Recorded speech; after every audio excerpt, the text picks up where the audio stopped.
তো উড়িয়ে দিতে হবে। হ্যাঁ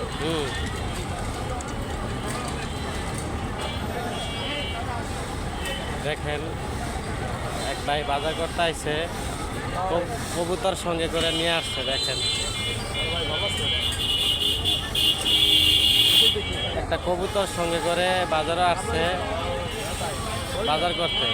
দেখেন কাঁধে কবুতর আর বাজার নিচ্ছে। ওই দেখেন হাতের ডান কাঁধে